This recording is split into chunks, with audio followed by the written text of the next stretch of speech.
اعوذ باللہ من الشیطان الرجیم بسم اللہ الرحمن الرحیم وما خلقت الجن والانس الا لیعبدون، اور ہم نے جن و انس کو اس لیے پیدا کیا کہ وہ میری عبادت کریں۔ قرآن کریم کی آیت ہے، اور اس سے ہمیں قرآن کریم کی اور بھی جگہوں پہ ہم پڑھتے ہیں الذی خلق الموت والحیات لیبلوکم ایکم باحسن عملا، کہ میں نے انسان کو اس لیے پیدا کیا زندگی اور موت کو، تاکہ یہ پتہ چلے کہ کون ہے جو احسن عمل کرتا ہے۔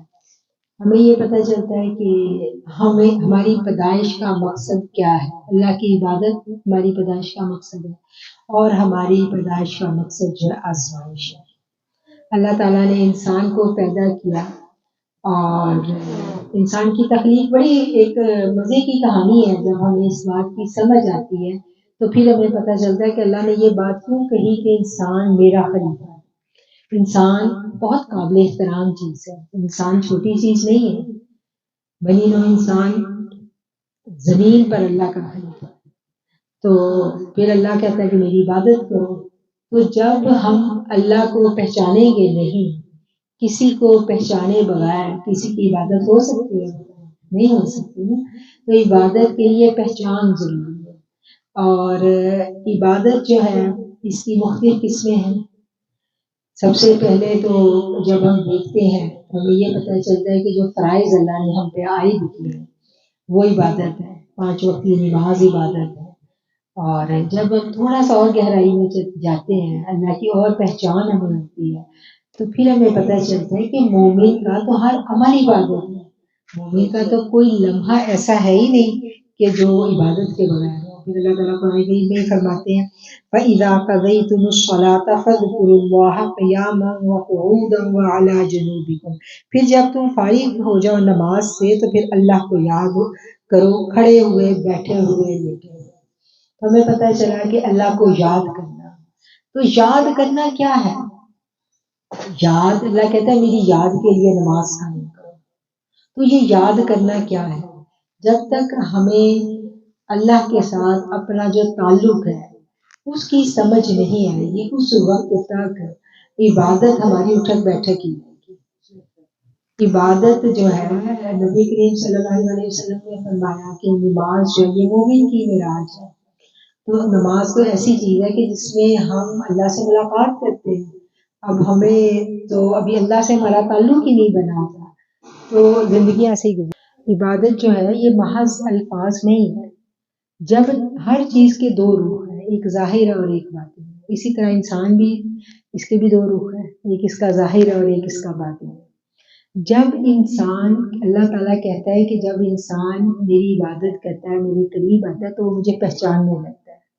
جب اللہ کہتا ہے کہ انسان مجھے پہچاننے لگتا ہے تو پھر میں اس سے محبت کرنے لگتا ہوں اور وہ مجھ سے محبت کرنے لگتا ہے۔ جب اللہ کے ساتھ محبت کا رشتہ قائم ہو جاتا ہے تو پھر عبادت لذت بن جاتی ہے، پھر عبادت کا انتظار رہنے لگتا ہے، پھر نماز کے لیے ہم منتظر رہتے ہیں، پھر نماز بوجھ نہیں رہتی۔ ایسا ہی ہے نا؟ تو یہ انہوں نے سوال کیا کہ وہ کون ہے جس کو اللہ کی محبت نہیں میسر آتی، تو اللہ کی محبت ہمیں کیسے مل سکتی ہے؟ آپ لوگ کیا کہتے ہیں؟ پہلے ہم آپ سے پوچھتے ہیں، سب ماشاءاللہ سمجھدار لوگ بیٹھے ہیں، بتائیں اللہ کی محبت کیا کیا نشانی ہے اللہ کی محبت کی، جس سے ہمیں پتہ چلے؟ جب ہم نماز کی طرف مائل ہو جاتے ہیں اور دوسروں کا ادب کرنا شروع کر دیتے ہیں اور کسی کا دل نہیں دکھاتے ہیں، کچھ ایسی چیزیں جو ہمارے دل میں ایک برا خیال بھی آئے تو ہم اس کو ختم کر دیں، اپنی نفس کو دبائیں کہ ہم ایسا کوئی کام نہیں کریں گے جیسے کسی کا دل نہ دکھے۔ تو بندے کا دل دکھا تو رب کا دل دکھا، تو بندے کا دل ہی نہیں دکھانا تو رب ہم پر ایسے لگا کے نہیں دیں۔ تو اس اللہ پاک ہمیں معاف کرے۔ آپ کی بات سے یہ نتیجہ نکلا کہ اللہ سے محبت کی نشانی یہ ہے کہ اللہ کے بندوں کا ہم ادب شروع کر دیتے ہیں۔ بڑی خوبصورت بات کی، بڑا کہ انہوں نے کیا کہنا چاہیے، ایک ایسنس نکال دیا پوری بات کا۔ اور اس کے علاوہ کوئی اور پوائنٹ کسی کے ذہن میں ہو؟ میرے نزدیک تو وہی جب ہم اللہ کے حضور میں اپنا پیش کر دیتے ہیں اپنے دل و جان سے، اپنی روح، اپنا جسم، ہر چیز، تو آٹومیٹکلی ہمارے دل کے اندر ایک ایسا جذبہ پیدا ہو جاتا ہے کہ جس کو ہم سمجھتے ہیں، تو وہ کیونکہ اس کی بھی سٹیجز ہیں، پیار، محبت، عشق. تو جب ہم لوگ عشق کی انتہا کو پہنچ جاتے ہیں تو وہ انتہا تو نہیں کہ عشق کو ہی پا لیتے ہیں، تو وہ ہمیں ایسا فیل ہوتا ہے کہ اب بیکاز آف کنیکشن ہو گیا ہے تو بھی یہ عشق اٹھا ہے، تبھی ایک لذت، ایک مٹھاس ہے. تو اللہ کی محبت جو ہے وہ شاید ملنا شروع ہوئی ہے، تبھی وہ لذت اور وہ مٹھاس ہمارے اندر آنی شروع ہوئی ہے. وہ خواہ نماز کی حالت میں ہو، قرآن پاک کی حالت میں پڑھ رہے ہو، اس میں ہو، ذکر کر رہے ہو، اللہ سن لے اس میں ہو. جیسے کعبہ کو دیکھتے ہیں تو نہال ہوتے رہتے ہیں کہ یار بس دیکھتے رہے، تو وہ ایک عشق کا تعلق جڑ جاتا ہے. بالکل. اور کوئی ہمارے کورس کے لوگوں کو بھی کچھ پوائنٹس یاد ہونے چاہیے. جب ہر برائی سے بچتے ہیں اور ہر اچھائی کو اپناتے ہیں تب اللہ کی محبت دل میں آئے. یہ چھپا رہی ہے، اس کو پوچھے باجی. میرے نزدیک تو مجھے لگتا ہے کہ جب آپ کی تنہائیاں پاک ہو جائیں. زبردست بات، ماشاء اللہ، سارا فخر سے بلند ہو گیا. میرے اسٹوڈنٹ نے بہت اچھی بات. اللہ جس سے محبت کرتا ہے نا، پھر اللہ جو ہمیں اللہ سے محبت ہوتی ہے، یہ دراصل اللہ کی محبت کا ریئیکشن ہوتی ہے. جب ہم لوگ کلمہ پڑھ لیتے ہیں نا، یہ کلمہ چھوٹی چیز نہیں ہے، بہت بڑا کلمہ ہے. یہ ایسے ہی ہمیں تو مل گیا نا، ہم تو پیدائشی مسلمان ہیں. یہ کلمہ کو ایسے ہی تھوڑی پڑھتا ہے. جب کوئی کلمہ پڑھتا ہے تو اپنی خواہش نفس کی نفی کر دیتا ہے کہ اب میں کوئی دل کی بات نہیں مانوں گا، اب میں بات مانوں گا تو اپنے رب کی. اسی لیے تو آپ دیکھیں نا کہ کفار نے جب کلمہ پڑھا، وہ مسلمان ہوئے تو ان کی زندگیاں ٹوٹل بدل گئی. اور آج اگر ہم دیکھیں تو ہمارا ایمان کیسا ہے. ہر انسان جو ہے اگر اس بات پہ غور کر لے کہ کلمہ پڑھ کے وہ خواہش نفس کی نفی کر چکا ہے، اور نفس ہمارے ساتھ پیرالل ہر وقت موجود ہے. کوئی بھی انسان تنہا نہیں ہے، اس کے ساتھ ایک پازیٹیو اور ایک نیگیٹو، دو فورسز اس کے ساتھ موجود ہوتی ہیں. اور جو نفس ہے وہ ایسا دشمن ہے ہمارا کہ وہ اس وقت تک چین سے نہیں بیٹھتا جب تک کہ وہ ہمیں برائی کی طرف راغب نہ کر لے. اور جب اللہ سے محبت ہمیں ہوتی ہے تو جب ہم انکار کر دیتے ہیں، نفی کر دیتے ہیں، تو پھر کیا ہوتا ہے کہ پھر ہم پہلے لا الہ الا اللہ. اب یہ بڑی امپورٹنٹ بات ہے، اس کو آپ نے سمجھنا ہے کہ اللہ کے سوا کوئی نہیں.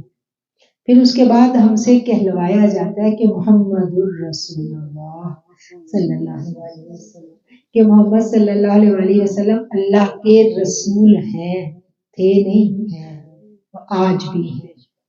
اور جب ہم یہ بات کہتے ہیں، جب حضور صلی اللہ علیہ وسلم کا ہم نام لیتے ہیں اور اقرار کرتے ہیں، تو آقا علیہ الصلوۃ والسلام کی روح مبارک ہماری جانب متوجہ ہوتی ہے. اور جب آقا کا ہماری جانب التفات ہوتا ہے تو اس کے بدلے میں ہمارے دل میں محبت پھوٹ پڑتی ہے. محبت کا سرچشمہ میرے آقا کریم کی ذات ہے.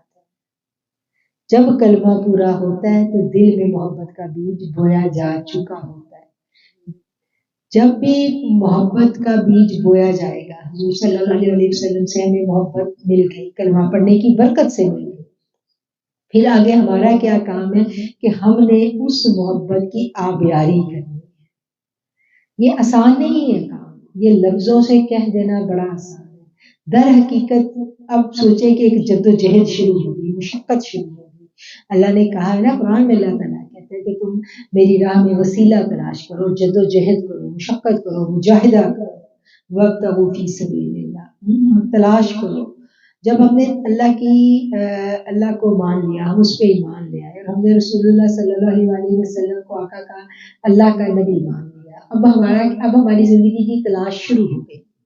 اب ہمیں کوئی ایسا بندہ چاہیے جو ہمیں آقا علیہ السلام تک پہنچا دے.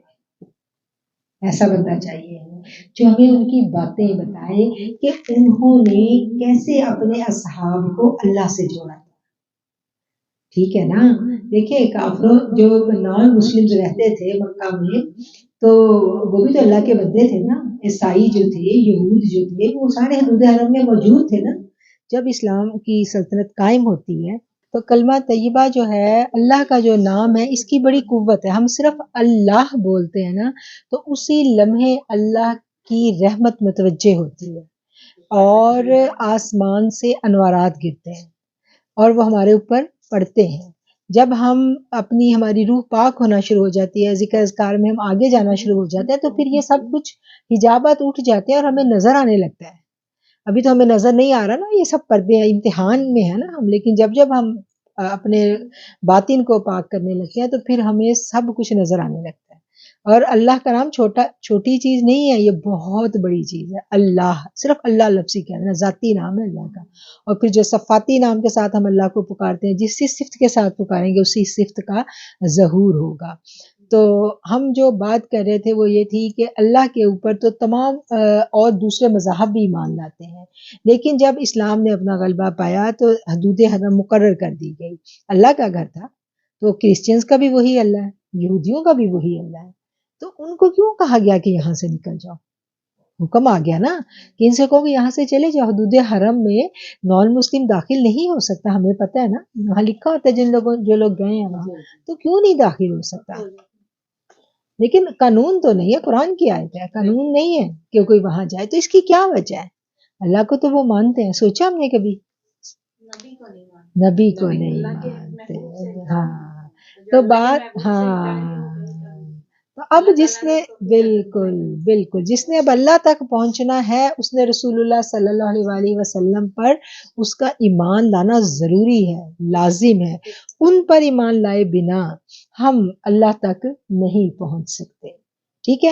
اور ان پر جب ہم کلمہ پورا پڑھ لیتے ہیں تو ان کا التفات ہوتا ہے ہماری جانب، ان کی جو نظر رحمت ہوتی ہے ہمارے اوپر، جو وہ متوجہ ہوتے ہیں، اس کی برکت ہمیں یہ ملتی ہے کہ ہمارے دل میں ایک گداز پیدا ہوتا ہے. آپ دیکھیں جو ایمان والا ہے اس کی صفت قرآن نے کیا کی ہے کہ ایمان والے جو ہیں یہ بڑے نرم دل کے ہیں اور آپس میں یہ بڑے ایک دوسرے کے ساتھ محبت میں شدید ہوتے ہیں. جو ایک مسلمان ہے یہ اس کی صفت ہے کہ اس کو دوسرے مسلمان سے ہمدردی ہوتی ہے، محبت ہوتی ہے. اور ان کی صفت اللہ نے بیان کیا کہ آپس میں یہ لوگ جڑے ہوئے ہیں، محبت والے ہیں، شدید ہیں محبت میں، اور دوسروں کے لیے یہ سخت ہے. اب یہ الگ بات ہے کہ ہمارے دلوں سے ایمان اس طرح نہیں رہے، رخصت ہو گئے ہیں ہماری اپنی کوتاہیوں کی وجہ سے.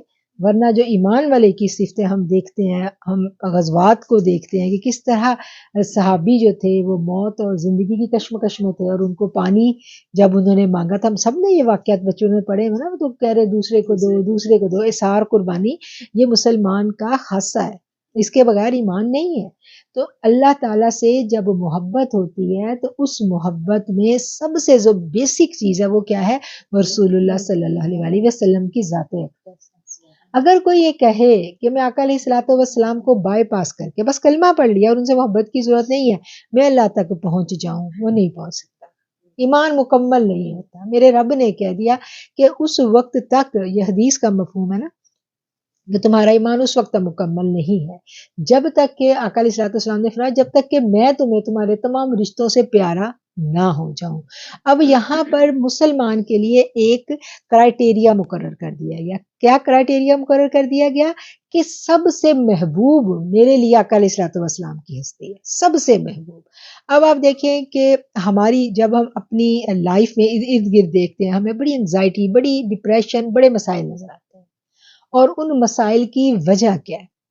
وجہ یہ ہے کہ ہم نے کلمے کی جو اصل ہے اس کو سمجھا نہیں. اسپیشلی جو ہماری ازدواجی زندگی ہیں اس میں زہر کیوں گھلا ہوا ہے؟ کتنی لڑائیاں آپ دیکھیں ہیں نا، مسائل بہت زیادہ مسائل ہیں میاں بیوی کے تعلقات میں. اس کی بہت ساری وجوہات ہیں. ایک اس میں جو وجہ ہے وہ کیا ہے؟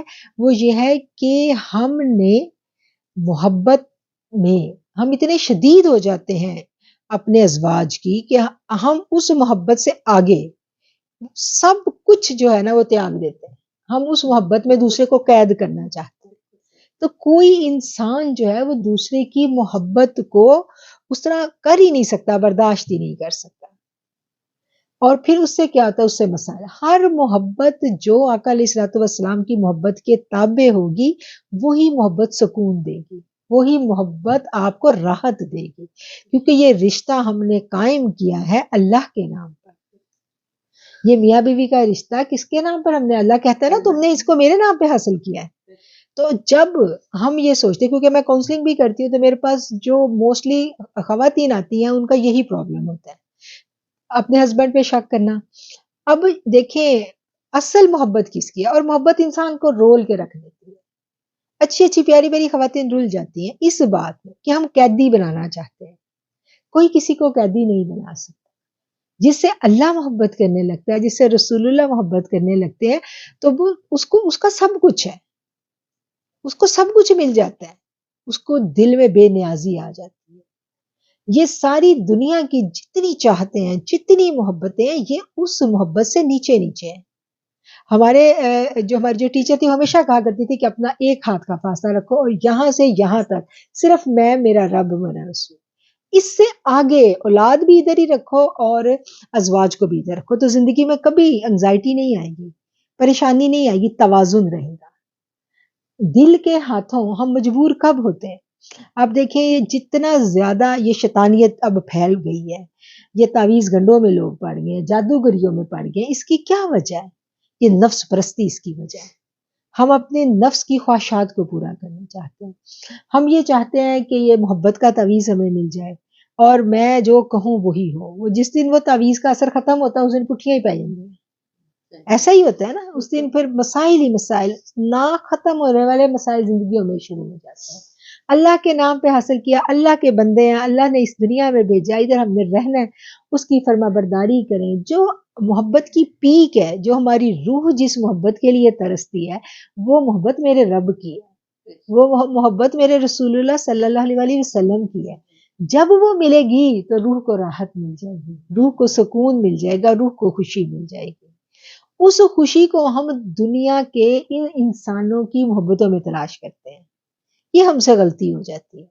اور جب ہم تلاش کرنے جاتے ہیں تو پھر ہم ٹوٹتے ہیں، بڑا ٹوٹتے ہیں، ہم بڑا بکھرتے ہیں، ہم بڑی دفعہ ٹوٹتے ہیں. اور عورتیں چونکہ زیادہ نازک ہوتی ہیں، یہ زیادہ ٹوٹتی ہیں. اور اللہ نے وہ جو کہتے ہیں نا کہ اللہ تعالیٰ نے انسان کو جب بنایا تو پہلے مرد کو بنایا تھا، تو مرد جو ہے وہ اتنا نہیں ٹوٹتا، وہ تو اللہ کے لیے بنایا، اللہ نے اپنے لیے بنایا نا، وہ اتنا انوالو نہیں ہوتا. عورت کو سب کچھ چاہیے، عورت کہتی ہے کہ مجھے تو سب کچھ چاہیے اور اس کے بعد پھر مجھے اللہ بھی چاہیے.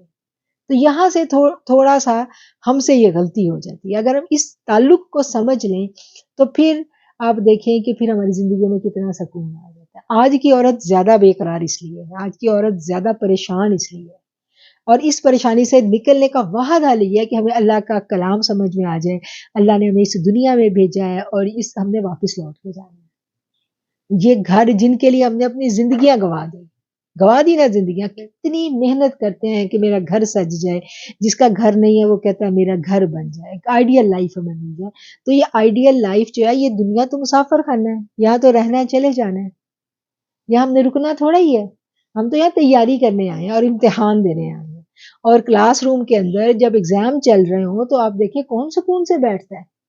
ایگزام میں تو ہمارے درد بھی ہو رہی ہے تو ہم گولی کھا کے الرٹ بیٹھے ہوتے ہیں کہ فٹافٹ ہم اپنا کام ختم کر لیں کہ ایگزامینیشن جو ہے یہ اس کے آورز ختم ہونے سے پہلے ہم پیپر سبمٹ کروا دیں. اس میں تو ہمیں پتہ ہوتا ہے کہ میرا پیپر 3 گھنٹے کا یا 2 گھنٹے کا، یہاں تو پتہ ہی نہیں ہے. سانس کب اکھڑ جائے، کب بلاوا آ جائے گا نا، بلاوا کوئی پتہ نہیں ہے کب بلاوا آ جائے. اور جب بلاوے کا یقین ہی نہیں ہے تو پھر ہم نے دلوں میں نفرتیں پال کے، دلوں میں بغض رکھ کے کیا کرنا. پھر ہم نے کسی کو اللہ کے حکموں کے خلاف چلتے ہوئے تعویذ گنڈوں کے ذریعے اپنے آگے جھکا کے کیا کرنا ہے. جھکنے والی صرف ایک ذات ہے اور وہ میرے رب کی ذات ہے جس کے آگے ہم سب نے جھکنا ہے اور اسی کی طرف ہم نے رجوع کرنا ہے. یہ رشتے تو اللہ کے نام پہ حاصل کیے ہیں، یہ تو اللہ کے انعامات، اللہ کے چند روزہ زندگی کے یہ فائدے ہیں. یہ چند روزہ زندگی ختم ہوئی اور ہم نے بھاگ جانا ہے اللہ کے پاس. اور ایسے ہم بھاگے کہ ہلکے پھلکے ہو کے بھاگے، کلمہ پڑھتے ہوئے بھاگے. اللہ کہتا ہے نا کہ جب میرا بندہ اس کی واپسی کا ٹائم آتا ہے تو پھر فرشتے اس کو سلامت کے ساتھ لینے آتے ہیں، ان کو فرشتے سلام کرتے ہیں. پھر فرشتے اسے کہتے ہیں کہ یا ایتھا النفس المطمئنہ ترجعی الی ربک راضیۃ مرضیہ. یا اطمینان والی جان، آپ مجھے بتائیں آج آپ کو اطمینان والی جانیں کہاں نظر آتی ہیں؟ رہ گیا ہمارے دلوں میں اطمینان؟ ہم کتنے بے قرار ہیں، ہماری زندگیاں کھائی گئی ہیں. آج چلو پہلے تو ہوتا تھا کوئی 40 کراس کرتا تھا اس کو بیماریاں لگتی تھیں، آج تو 40 سے پہلے ینگ بچیاں میں دیکھتی ہوں ڈپریشن کی میڈیسن لے رہی ہیں، سر درد کی لے رہی ہیں، بلڈ پریشر کی لے رہی ہیں، چھوٹی چھوٹی ایج کی بچیاں.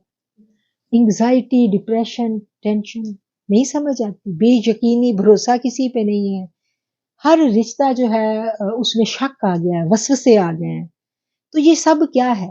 شیطان کو ساتھ مکس کیا ہوا ہے نا، شیطان کو علیحدہ کر دو تو یہ سب کچھ سب کچھ ہے. ہم اپنی پہچان بھول جائیں. ڈالتا ہے، وہ کہتا ہے نہ کرو یہ کام، نہ کرو. اللہ کہتا اچھی ہے بات کی طرف جانے نہیں دیتا. اللہ کہتا ہے نا کہ جس نے پہچانا اپنے نفس کو اس نے پہچانا اپنے رب کو. تو سب سے پہلا کام جو ہے نا وہ ہم نے اپنے آپ کو پہچانا کہ میں کون ہوں، میں یہاں کیا کرنے آئی ہوں، میرا مقصد کیا ہے اس دنیا میں آنے کا. مجھے جو اتنا سب کچھ چاہیے، آپ دیکھیں پیک ہے نا ایک عورت کی، اس کو بہت اچھا گھر مل جائے، بڑے لائق بچے ہو جائیں اس کے، یہی پیک ہوتی ہے. سب کچھ مل گیا تو مجھے بتائیں کتنے دن کے لیے؟ اس وقت تک 50 تو کراس کر چکے ہوتے ہیں، بلاوے کا ٹائم بڑا تیار ہوتا ہے، اور ہم پھر بھی بھاگے میں دنیا کے پیچھے بھاگے میں. ہم نے کوئی ایسی پلاننگ کی نہیں ہوتی کہ جو ہم سوچیں کہ یہ پلاننگ ہے جو میرے لیے صدقہ جاریہ ہے. کچھ نہ کچھ پلاننگ یہ بھی کر کے جانی ہے نا کہ کچھ ایسا کام کر جائے جو صدقہ جاریہ ہے، کچھ ایسا کر جائے نیکی کا کام. اللہ کہتا ہے نا اللہ کہ نامہ مال جو ہے بند نہیں ہونے، ہم نے چلے جانا ہے، نامہ مال کھلے رہنے ہیں. ہم جب قرآن پڑھتے ہیں نا تو ہمیں پتہ چلتا ہے کہ یہ نامہ مال بند نہیں ہونے. جو اچھے کام ہم دنیا میں کر کے جائیں گے قیامت تک وہ اچھائیاں لکھتی رہیں گی، اور جو برائیاں ہم کر کے جائیں گے، کسی میں ہم نے فساد ڈلوا دیا، چھوٹی سی بات ہے نا، چھوٹی سی زبان کی لذت ہوتی ہے، اس کے لیے ہم نے کہیں بدگمانی ڈلوا دی، کسی کا رشتہ خراب کروا دیا، کچھ برا کر دیا، کسی کی زندگی میں زہر گھولنا مشکل تو نہیں ہے، تو کچھ ایسا کر دیا تو وہ آہیں تو پھر آپ دیکھیں وہ تو پھر روزے محشر تک معافی نہیں ہے ان کی. تو اس وقت پھر کیسے معافی ملے گی؟ دیکھیں پھر اس دن تو مال تولے جا رہے ہیں نا، ایک ایک نیکی کے پیچھے ہم بھاگ رہے ہیں. اور اللہ کیا کہتا ہے قرآن میں کہ سورہ وہ ہے نا سورہ زلزال میں، فَمَن يَعْمَلْ مِثْقَالَ ذَرَّةٍ شَرًّا يَرَهُ، جس نے ایک ذرے کے برابر بھی برا کیا. تو ذرے کے برابر برائی کیا ہے جس کو ہم برائی نہیں سمجھتے؟ بتائیں کتنی برائیاں ایسی ہیں، مجھے بتائیں، گنوائیں ذرا، ہم ریوائز کرتے ہیں کون کون سی برائیاں ہیں. بالش پر کی زبان نہیں رکھتی جو بہت بڑی چیز. تو وہ ہم چھوٹی سی بات ہے، کوئی بات کر بھی رہا ہے. میں نے یہ بات بہت پہلے کی سیکھی تھی، ایک عورت کو انڈین تھی وہ معاشرہ سے، تو وہ کبھی بھی اپنے بدتریقی نہیں کرتی تھی اپنے شوہر کے. سے بیٹھے تھی نا عورتیں تو اپنے شوہر کی بات بھی نہ کرتی، کبھی نہیں کرتی تھی. تو سب کہتے تھے کہ آپ کبھی کوئی بات نہیں کرتی. تو انہوں نے فرمایا کہ میں کروں گی تو بھی گنہگار ہوں، میں کبھی بھی سنوں گی تو بھی گنہگار ہوں. اللہ حافظ کہہ کے نکل جاتی. بڑا مشکل ہے اپنے آپ کو بچانا، بڑا مشکل ہے، بڑا ہی مشکل ہے.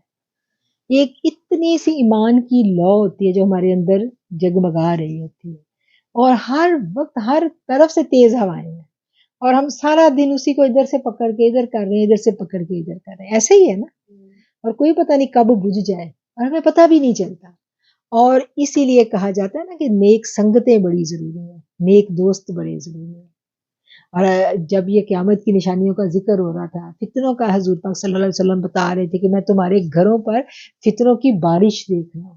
تو بارش ہی ہے نا. آج آپ دیکھیں یہ جو انٹرنیٹ ہے، اس سے بڑی اور کیا بارش ہونی ہے. پہلے تو کوئی ملتا تھا تو کوئی گوسپنگ ہوتی تھی، چگلیاں ہوتی تھی. آج تو ایک ایک منٹ کی چگلی ہے، ایک منٹ ایک ہر بندے کے لیے. ہماری ٹیچر کہا کرتی تھی کہ جو برقع عورت پہنتی ہے نا اس کے پاس شیطان بھی برقع پہن کے آتا ہے. اس کے گناہ اور طرح کے ہوتے ہیں. جو بے پردہ عورت ہے اس کے گناہ اور ہے. ہم یہ سمجھتے ہیں نا کہ ہم بڑے اسلام میں چلے گئے ہیں، حلیے مسلمانوں والے بنا لیے ہیں، تو ہمیں شیطان اور طرح سے ورگ لاتا ہے. اندر کا شیطان مر جائے تو پھر وہ ہمیں کیسے ورگ لاتا ہے؟ وہ ہمارے اندر ریا ڈالتا ہے، وہ ہمارے اندر بدگمانیاں ڈالتا ہے، دوسروں کے بارے میں بری سوچیں ہم سوچتے ہیں. بدگمانی بھی گناہ ہے، کسی کی جاسوسی کرنا بھی گناہ ہے. ٹھیک ہے نا. تو یہ چھوٹی چھوٹی وہ باتیں ہیں، وہ آگ ہے جو ہم اکٹھی کرتے ہیں.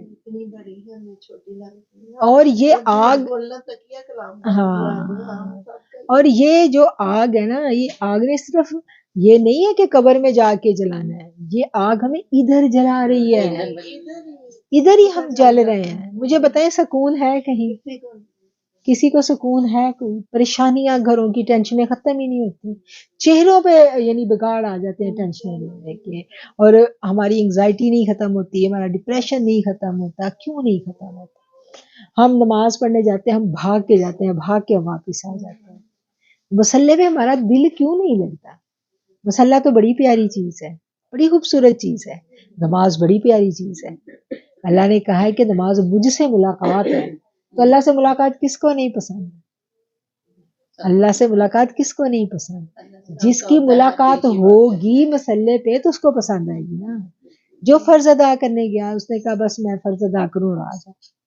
تو جو نماز ہے اس میں ہمارا اگر دل نہیں لگ رہا تو ہمیں سوچنا چاہیے کہ دل کیوں نہیں لگ رہا.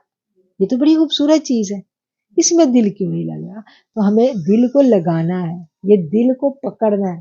جس کو کہتے ہیں نا باہر کو تو ہم کیا سدھاریں گے، کسی کو ہم کیا سدھاریں گے، ہم اپنے آپ کو سدھارنا بڑا مشکل ہے. اپنے اوپر محنت کرنی، انسان کرتا جاتا ہے. ایسا نہیں ہے کہ یہ کوئی فٹافٹ انسان اس میں کامیاب ہو جاتا ہے. یہ جد و جہد ہے، یہ ساری زندگی کی جنگ ہے. اور پھر اس میں یہ ہے کہ ٹائم لگانا، محنت کرنی، ایسے دوست ڈھونڈنے جو صحبتیں ہیں وہ انسان کو برباد کر دیتی ہیں. آپ دیکھیں کہ ہم دنیا والوں کی محفل سے اٹھ کے گھر آتے ہیں، اپنا گھر برا لگنے لگتا ہے. ایسا ہی ہے نا، اپنے گھر میں کتنی خامیاں نظر آتی ہیں، اس کے گھر میں یہ تھا میرے گھر میں کیوں نہیں ہے. یہی مسائل آتے ہیں نا ہمارے پاس، ہم ٹینشن میں چلے جاتے ہیں. اچھا میں ایسے کر لوں، ایسے کتنا ذہن ہم ڈسپرس کرتے ہیں.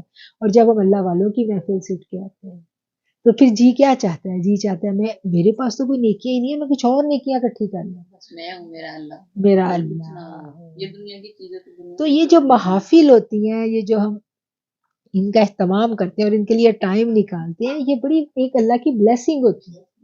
اور پھر آپ دیکھیں کہ جس نے اس محفل کا اہتمام کروایا اس نے، وہ تو کل پرسوں کی لگی ہوئی ہے نا، اس نے کتنی اسٹرگل کی، کتنی کوشش کی، کس لیے کی؟ کچھ ان کو دنیا کا بدلہ چاہیے تھا؟ نہیں. اگر ہم نیت کو دیکھیں تو نیت تو اللہ کے دین کی بات کو سمجھنا، پھیلانا اور برکات حاصل کرنا ہے. تو جب اس محفل میں کوئی آیا اور کچھ لے کے چلا گیا تو جس نے اہتمام کیا اس کا تو صدقہ جاریہ ہو گیا. اگر وہ مقبول ہو گئی محفل تو اس کے لیے تو تاحیات صدقہ جاری ہوگا. ہم بھی کہیں ایسے ہی کسی سے ملے نا جس نے ہماری زندگیوں کو تبدیلی لا دی. تو یہ زندگیاں ایسے ہی بدلتی ہیں، یہ چراغ سے چراغ جلتا ہے. یہ پیغام ایسے آگے پھیلانا پڑتا ہے. دین کو سیکھنے اور سکھانے پہ محنت کرنی پڑتی ہے. یہ گھر بیٹھے نہیں ملتا، اس کے لیے مشقت کرنی پڑتی ہے، اس کے لیے اچھے دوست ڈھونڈنے پڑتے ہیں، اور پھر ایک دوسرے کا ہم نے ساتھی بننا.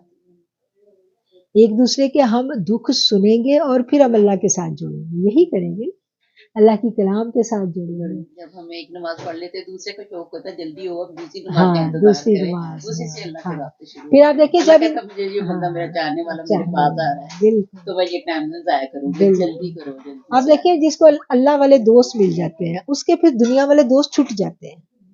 یہ ایسی عجیب چیز ہے یہ دین کی محبت. جس کے اندر دین کی محبت ہوتی ہے اس کی دوستیاں بدل جاتی ہیں، اس کے رشتے بدل جاتے ہیں. دین رشتوں کو نبھانا تو سکھاتا ہے، لیکن دین کیا کہتا ہے؟ آپ دیکھیں گھر میں کوئی ایک فرد ہوتا ہے نا دین کی طرف جاتا ہے، دھیرے دھیرے اگر ایک بھابھی گئی ہے تو اس کے ساتھ نند بھی چلی جائے گی، اس کی بہن بھی سوچے گی چلو پھر کوئی مسئلہ ہوگا اس سے پوچھیں گے. تو ہوتے ہوتے وہ محبتیں بانٹنے لگتے ہیں، وہ محبتیں بٹنے لگتی ہیں. اس کے لیے تھوڑا سا صبر چاہیے ہوتا ہے. اگر ہم دین کو سیکھنے لگیں اور ہم ڈنڈا ہاتھ میں پکڑ کے کہیں کہ ہم سب کو سیدھا کر دیں، یہ سیکھنا نہیں ہے. سیکھنا یہ ہے کہ ہم اپنے اندر تبدیلی پیدا کریں. ہاں جب ہمارے اندر تبدیلی پیدا ہوتی ہے تو پھر ہمیں پتہ چلتا ہے کہ میرا تو اندر باہر کالا ہے. وہ بابوں نے بڑی پیارے کلام کہے، وہ ہے نا کہ کالے میڈے کپڑے تے کالا میڈا بیس، گناہ پریا میں پھیرا تے لوکی آکھڑ درویش. تو جو ہمیں لگ رہا ہوتا ہے کہ یہ بڑا نیک ہے بندہ، وہ بیچارہ تو اپنی کالک اتارنے پہ لگا ہوتا ہے. وہ تو اس چکر میں ہوتا ہے کہیں سے میں پاک ہو جاؤں. تو یہ جد و جہد پھر شروع ہو جاتی ہے. یہ چراغ سے چراغ جلتا ہے. یہ پھر انسان ایسی سنگتیں ڈھونڈتا ہے، ایسی محبتیں ڈھونڈتا ہے، اور پھر ایک دوسرے کی دعاؤں میں آ جاتا ہے. ہمیں اس لیے ہمیشہ یہ کوشش کرنی چاہیے، یہ کرنے کے کاموں میں سے ایک کام ہے اسی زندگی میں. یہ ہمارے پاس امانت ہے کہ ہم جو سیکھیں کوشش کریں اس کو آگے سکھائیں، اس کو آگے پھیلائیں. اور آج تو آگے سکھانا آگے پھیلانا بڑا آسان ہو گیا ہے. آج تو یہ جو واٹس ایپ ہے اس کے اوپر ہم اور جو عجیب و غریب چیزیں ہر وقت شیئر کرتے ہیں، ہم اچھی باتیں شیئر کریں. میں question نہیں ضرور. اللہ کس کی دعا رد نہیں کرتا؟ یہ سارے اسائنمنٹ ہاں جی اسائنمنٹ مکمل ہو گیا، سبمٹ کروا دیے، لیکن وہ تو کچھ پھنس جاتا نا جیسے، تو وہ ایک دو چیزیں پھنس گئی. دیکھیں دعا جو بھی دل سے مانگی جائے وہ کبھی رد نہیں ہوتی. جو محبت ہاں سے دعا کبھی رد نہیں ہوتی. یہ الگ بات ہے کہ فوری طور پر وہ قبول ہوئی ہے یا محفوظ ہوئی ہے. اللہ کو پتہ ہے کہ کون سی چیز ہمارے لیے زہر ہے اور کون سی تلوار. جب اللہ اپنی مرضی سے عطا کرتا ہے ہو سکتا ہے وہ زہر ہو، تو وہ اللہ نے اگر روک لی کچھ عرصے کے لیے تو ہم بے قرار نہ ہوں. وہ ہمیں دے گا، لیکن جب وہ دے گا تو پھر وہ تریاک بنا کے دے گا. یہ تو جو اس نے میرے لیے لکھا وہ تو مجھے ملنا ہی ہے، اور جو میرے لیے نہیں لکھا مجھے ملنا نہیں. اس کا صبر ہونا چاہیے کہ اللہ اگر میرے قسمت میں ہے تو ہے، نہیں ہے تو نہیں ہے. بات دیکھیں دعا کا تو اختیار اللہ نے کہا نا، اللہ نے کہا ہے مانگو. ملتا ہے نہیں ملتا ہے. میں کہتی شکر اللہ تو نے دیا، اگر نہیں دیا تو پھر اور بھی شکر اس میں بھی اللہ تعالیٰ نے. لیکن وہ بھی رد نہیں ہے، اللہ نے اپنے پاس محفوظ کر لی ہے. وہ رد نہیں ہے. وہ اگر ادھر نہیں مل رہا وہاں جا کے وہاں ملے گا. اور مایوس ہم نے نہیں ہونا. اور یہ جو ایک یہ جو کانسیپٹ ہے نا ہمارے اندر کہ ہمیں یہ لگتا ہے کہ جب ہم دین کی طرف آتے ہیں تو ہماری زندگیوں سے دکھ ختم ہو جائیں گے، ایسا نہیں ہے. زیادہ مشکل ہے. اللہ کہتا ہے وَلَنَبْلُوَنَّكُمْ، میں تمہیں آزماؤں گا بالخوف والجوع ونقص من الاموال. تو اس میں سارے مرحلے آتے ہیں. پھر اللہ کہتا ہے میں دنوں کو پھیر دیتا ہوں. یہ دن ہماری زندگیوں میں پھرنے ہیں. کبھی خوشحالی آئے گی، کبھی تنگ دستی آئے گی، کبھی صحت ہوگی، کبھی بیماری ہوگی. یہ سب چلنا ہے کیونکہ ہے ہی امتحان. کون سا سوال کب آ جائے یہ ہمیں نہیں پتا. ہم اس میں سے گزر جائیں، بس ایمان کے ساتھ گزر جائیں. اور ہمیں کوشش یہی کرنی چاہیے کہ ہمیں اپنی اندر جھانکنا آ جائے، ہمیں اندر جھانکنے کا طریقہ آ جائے، اور اللہ ہمیں دوسروں کے عیب نہ دکھائے. ہم اپنے ہی عیب دیکھیں. جب ہمیں علم آئے تو ہمیں اپنی خامیاں نظر آئیں، دوسروں کی نہیں. کوئی کیا کر رہا ہے ہمیں نہیں پتا. ہمیں تو یہ پتا ہے میرے تو اپنے ہی کپڑے بڑے گندے ہیں، میرے تو اپنے اندر بڑے مسئلے ہیں. میں تو ابھی انہی کو نہیں سدھار پا رہی، میں کسی کو کیا سدھار رہی. کیونکہ جب ہمیں پتہ چلتا ہے نا ہم کہاں کھڑے ہیں تو بلیو کریں پھر سمجھ آ جاتی ہے کہ ہم کہاں. میسیجز ہے نا یہ بھی کوئی اچھی پازیٹیو چیز نہیں ہے. اس سے کیا ہوا ہے کہ ہم دین کی بات کو دھیان سے سننا ہم نے چھوڑ دیا. ایک یہ بھی بات ہے کیونکہ اتنے زیادہ فارورڈنگ میسیج اور آپ کی جو بات کی اتنے وہ اچھے ہوتے ہیں کہ جس نے آگے شیئر کیا ہوتا ہے اس نے خود بھی اس کو اندر گہرائی میں نہیں پڑھا ہوتا، وہ خود بھی نہیں جان رہا تھا. تو پھر کیا ہے کہ اتنی بے توقیر جب ایک ہیرے جو ہیں ادھر بے توقیر پھیلا دیے جائیں تو ان کی تو قدر ختم ہو جائے گی، ویلیو ختم ہو جائے گی. کچھ لوگ تو اس کی جب کچھ کریں آپ تو کہتے ہیں کہ کہاں سے بھی ریفرنس. ہاں یہ بات بالکل ان کی اس لحاظ سے ٹھیک ہے کہ اچھی بات کو بھی حکمت کے ساتھ پھیلانا، کہ اس کی بے قدری نہ ہو. ہمیشہ آپ دیکھیں کہ یہ بے قدری ہو رہی ہے.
اپنے یہ جو اپنے اندر ہے نا، اپنے اندر اسی کو ہم پکڑ نہیں پا رہے ہیں. حقیقت بات ہے وہ پکڑا نہیں جاتا، اور اسی پہ ہم لگے ہوئے ہیں محنت کرنے، کوشش کرنے. اور بس ایک دوسرے کا وہ نبی کریم صلی اللہ علیہ وسلم سے جب پوچھا گیا تھا نا تو کہ جو فتنے کا دور ہوگا تو اس وقت پھر ایمان والے اپنا ایمان کیسے بچائیں گے، تو آپ نے کہا تھا کہ ایمان والے اکٹھے ہو جائیں. مختلف آپ نے بتائے تھے نا طریقے. ایک تو یہ تھا کہ چھپ جاؤ، جس کے پاس جو بھی جگہ وہ وہاں جا کے چھپ جائے اپنا ایمان بچانے کے لیے. پھر ایک آپ نے یہ کہا تھا کہ ایمان والے اکٹھے ہو جائیں. آپ دیکھیں جب ہم اکٹھے ہوتے ہیں تو ہمیں قوت ملتی ہے. اکیلا فرد ہے، اس کے لیے کیا کہا گیا ہے؟ اس کے لیے کہا گیا ہے کہ اکیلا مومن جو ہے وہ ایسے جیسے ریوڑ سے بچھی ہوئی بھیڑ، جس کو بھیڑیا جلدی اچک لے جاتا ہے. تو جب ہم اکٹھے ہوتے ہیں تو ہمیں بڑی تقویت ملتی ہے. پھر ہم سم ٹائم انسان مایوس ہونے لگتا ہے، کیونکہ یہ جو وہ کہتے ہیں جو اندر چھپیا ہوا وہ نہیں پکڑا جاتا. وہ اس کو پکڑتے پکڑتے سم ٹائم انسان کہتا ہے میں نے تو سدھرنا ہی ہے، بس چھوڑو. ہوتا ہے نا ایسا. پھر ایک دوسرے کو دیکھ کے تقویت ملتی ہے، چلو ہمت کرتے ہیں. پھر ہم کہتے ہیں میری مصیبتیں نہیں ختم ہوتی، میں تو دین کی طرف آئی ہوں تو اور مصیبتیں بڑھ گئی ہیں. ہوتا ہے نا. پھر ہم کسی اور کو اللہ تعالیٰ کوئی بندہ ایسا ملوا دیتا ہے جو ہم سے بھی زیادہ مصیبت میں ہوتا ہے، تو پھر ہم کہتے ہیں نہیں شکر ہے اللہ کا، شکر ہے اللہ کا، شکر ہے. بہت سے تو بس یہ ایسا کبھی نہیں ضائع ہوتی. نہیں ضائع نیکیاں کبھی نہیں، یہ خدا کو پتا ہے کہ یہ میرا بندہ نیک ہے، یہ نیک کو دل کے حق خدا کے خدا ساتھ جانتا کے ساتھ ہے. جڑے. یہ صرف اور صرف جو بس انسان کو نیک ہونا چاہیے، دل صاف ہونا اپنے چاہیے. جو ہمارے کرنے کا کام ہے وہ یہ ہے کہ ہم اپنے اوپر فوکس کریں، اپنے دل کی اصلاح کریں اور اپنے باطن کو سنوارنے کی کوشش کریں. اس کے لیے ہم جتنی محنت کر سکتے ہیں وہ کریں، اور وہی انہی کوششوں میں ہم لگے رہیں، بجائے اس کے کہ ہم دوسروں کے عیب دیکھیں، ہم ان کا سوچیں. ان سے ہمیں اوائڈ کرنا چاہیے، ہمیں اپنی اصلاح کی کوشش کرنی چاہیے. وآخر الدعوانا ان الحمد للہ رب العالمین. اب ہم کوئی اچھا سا کلام ہمیں سنائیں، درود اہل بیت سنائیں. ٹھیک ہے.